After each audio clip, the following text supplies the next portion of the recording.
Horror कहानियां थी। खून की प्यास पार्ट 2। और उसके बाद वो जंगल एक बार फिर से सुमन की चीखों से गूंज उठा। लेकिन आज की रात सुमन की चीखों को सुनने वाला वहां पर कोई भी नहीं था।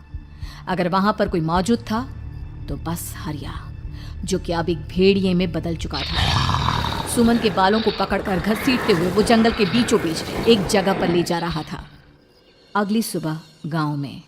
अरे भाई, पता नहीं क्या बात है, अपने गांव का हरिया किसान और उसकी पत्नी सुमन दोनों गायब हैं। दोनों का कोई अता पता नहीं। अरे कैसी बातें कर रहे हो भाई, ये कब हुआ है? अरे पूरे गांव में खबर फैली पड़ी है। कल रात को दोनों खेत की तरफ जा रहे थे, लेकिन लौटकर आए ही नहीं। तो हो सकता है अपने खेत पर होंगे। पूरा गांव ढूंढ कर आया है भाई। जानते हो क्या मिला वहां पर? क्या हुआ भाई? क्या मिला? बताओ हमें, क्या मिला? अरे हरिया की पत्नी सुमन के कपड़े पड़े हुए थे। शरीर का एक एक कपड़ा फटा हुआ झोपड़ी के बाहर पड़ा था, लेकिन दोनों पति पत्नी का कोई पता ठिकाना नहीं था। अरे भाई, लेकिन उसका जो दोस्त है ना रामू किसान, उससे पता करके आते हैं ना। अब तक तो दोनों साथ ही खेत पर जाया करते थे। हाँ, हमें उसके घर जाना चाहिए भाई। चलो चलो वहाँ चलते हैं, चलो। वो सारे लोग रामू के घर पर पहुंचते हैं। रामू अपने घर के बाहर बैठकर हुक्का पी रहा था। आज सारे के सारे लोग टोली बनाकर मेरे घर क्यों आ रहे हैं? क्या कोई मर गया क्या भाई? अरे कैसी बातें कर रहे हो? तुम्हारा सबसे अच्छा दोस्त हरिया और उसकी पत्नी गायब है, और तुम यहाँ बैठकर हुक्का पिए जा रहे हो हैं?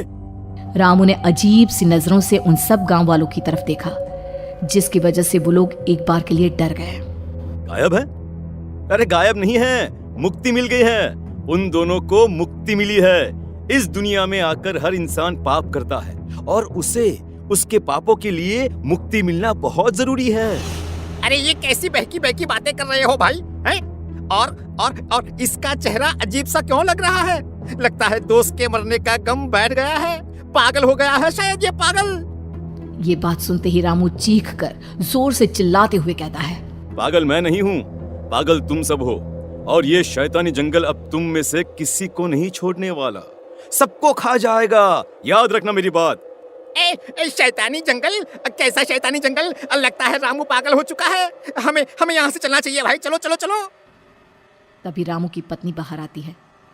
नहीं, आप लोग इनकी बात का बुरा मत मानिए। 2 दिन पहले हरिया के साथ खेत पर गए थे। जब से वहाँ से आए हैं तब से ऐसी ही बातें कर रहे हैं। भगवान जाने ऐसा क्या देख लिया उन्होंने, खेत में कुछ भी बड़बड़ाते रहते हैं। लेकिन गांव के लोगों ने कमला की कोई बात नहीं सुनी और वो सब वहां से चले गए। रात अब धीरे धीरे ढलने लगी थी। तभी अचानक किसी ने धीमी सी आवाज में रामू को पुकारा। रामू, आ जाओ, मैं तुम्हारा इंतजार कर रहा हूँ। और सुनो, अपनी पत्नी को साथ लेकर आना, नहीं तो काम अधूरा रह जाएगा। ये आवाज सुनते ही रामू के चेहरे पर शैतानी मुस्कुराहट आ जाती है। वो धीमे कदमों से अपने घर के अंदर आता है। क्या हुआ? तबीयत ठीक है ना अब आपकी? मैं तुझे अपने साथ खेत पर ले जाने आया हूँ, चल। मैं तुम्हारे साथ कहीं नहीं जाने वाली। मुन्ना गहरी नींद में सो रहा है और उसे अकेला छोड़कर मैं तुम्हारे साथ खेत पर नहीं आ सकती। वैसे भी तुम्हारे उन खेतों में भगवान जाने कौन सा राक्षस घूम रहा है, मुझे तो डर लगता है। रामू गुस्से में दांत पीसता अपनी झोपड़ी से बाहर आ जाता है और कमला गहरी नींद में अपने बच्चे के साथ सो जाती है। तभी अचानक रात को रामू की झोपड़ी के ऊपर एक साया वही गाना गुनगुनाते हुए घूमने लगता है जो हरिया के मोबाइल में बजा करता था। मैं मौत जो बसरी है चारों ओर, जो आएगी कहीं से भी निगल जाएगी सबको। मैं मौत अब मैं छोड़ूंगी नहीं किसी को।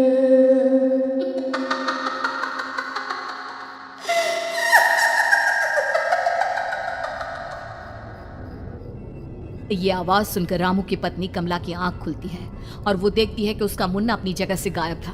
कमला चीखते हुए बाहर दौड़ कर आती है। वहां पर उसने देखा कि रामू ने अपने बच्चे को झोपड़ी के बाहर एक पेड़ से उल्टा लटकाया हुआ था और उसका बच्चा चीख चीख कर रो रहा था। वहीं दूसरी तरफ एक साया बच्चे के ठीक नीचे आग जलाकर उसके चारों तरफ हैवानों की तरफ नाच रहा था।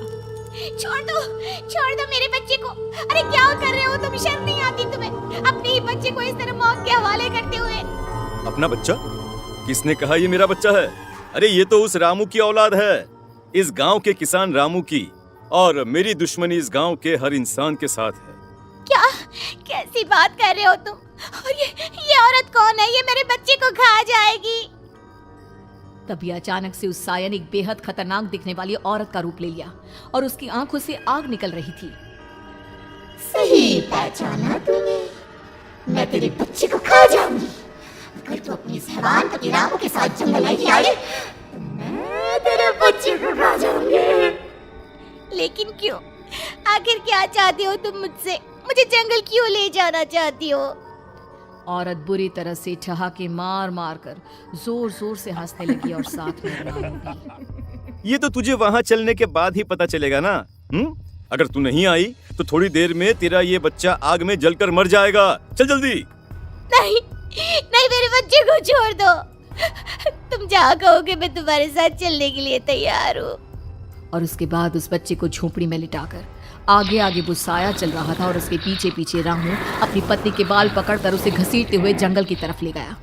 जंगल में जाने के बाद कितनी खूबसूरत हो तुम। आज की रात बस तुम और मैं एक दूसरे के साथ रहेंगे। मुझे तुमसे बहुत डर लग रहा है।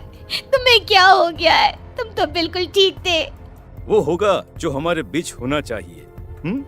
तो आओ अपने आप को मेरे हवाले कर दो। कमला ने डर की वजह से अपनी दोनों आंखें कसकर बंद कर ली थी।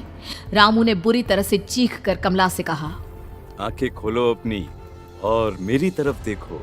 कमला ने जैसे ही अपनी आंखें खोली उसने देखा कि रामू एक खतरनाक खूनी हैवान में बदल चुका था। कौन हो तुम? जाने दो मुझे। क्या चाहते हो मुझसे? वही जो एक आदमी एक औरत से चाहता है। मैं तुम्हारा पति रामू नहीं बल्कि इस जंगल का एक भेड़िया हूँ, और आज की रात तुम्हारे खून से अपनी प्यास बुझा जाऊंगा। और उसके बाद वो जंगल कमला की दर्दनाक चीखों से गूंज उठा। अगली सुबह कमला के कपड़े भी जंगल में उसी तरह पाए गए जैसे कि सुमन के पाए गए थे। इस घटना के बाद पूरे गांव में दहशत का माहौल था।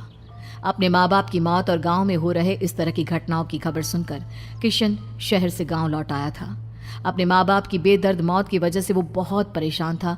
तभी अचानक उसे अपने घर में खाट के नीचे पड़ा हुआ वो मोबाइल फोन मिला जो उसने अपने पापा हरिया को गिफ्ट किया था। अरे कितने प्यार से पापा के लिए मोबाइल फोन लेकर आया था। इसे एक दिन भी काम में नहीं ले पाए। और आखिर कौन है जो गांव में इस तरह की हत्याएं कर रहा है? क्या है इन सब के पीछे? क्या है? मुझे पता करना ही होगा, वरना एक दिन पूरा का पूरा गांव खाली हो जाएगा। इस गांव में एक भी जिंदा इंसान नहीं बचेगा। गांव के लोगों की मदद करने के इरादे से किशन अपने गांव से दूर एक दूसरे गांव में बहुत बड़े तांत्रिक के पास मिलने के लिए गया।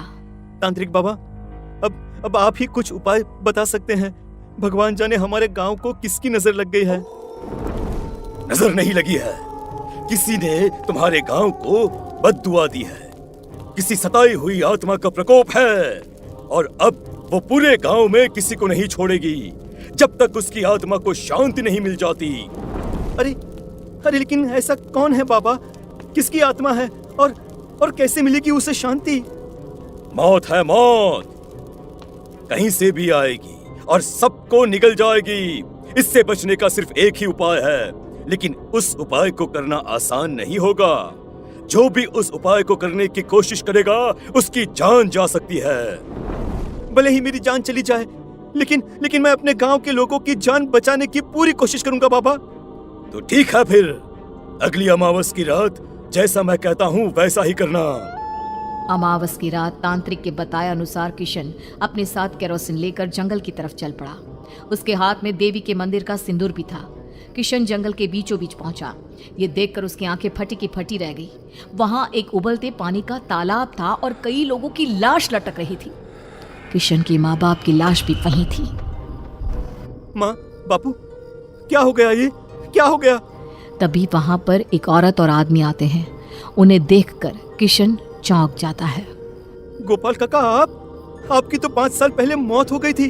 और निर्मला काकी, आप? हाँ, मौत तो हो गई थी, लेकिन तुम ये नहीं जानते कि हमारी मौत कैसे हुई थी। क्या कहना चाहते हैं आप? कुछ नहीं, बस ये जान लो कि अब इस गांव में कोई जिंदा नहीं बचेगा। लेकिन क्यों काकी? क्योंकि 5 साल पहले इन गांव वालों ने मुझे डायन बताकर पत्थर मार मार के मार डाला। मेरी कोई गलती नहीं थी। गांव का एक बच्चा क्या लापता हुआ, सारा इल्जाम मेरी पत्नी पे डाल दिया। और जब मैंने निर्मला की जान बचाने की कोशिश की तो मुझे भी मार डाला। आपके साथ ये बहुत गलत हुआ काकी, लेकिन आप जो कर रहे हैं वो भी सही नहीं है ना? तुम यहाँ से चले जाओ वरना तुम भी नहीं बचोगे। हमारी आत्मा पिछले 5 साल से मुक्ति के लिए भटक रही है। चले जाओ यहाँ से। मौका देखकर किशन सिंदूर उन दोनों के ऊपर डाल देता है। उनका शरीर जलने लगता है और वो भयानक तरीके से चिल्लाने लगते हैं। अगले ही पल किशन उनके ऊपर कैरोसिन डाल देता है और वो दोनों जल जाते हैं। किशन अपने माँ बाप और दूसरी लाशों का अंतिम संस्कार करवाता है और अपने घर लौट आता है। लेकिन वो अभी भी इस बात से अनजान है कि मोबाइल अभी भी बज रहा था। मैं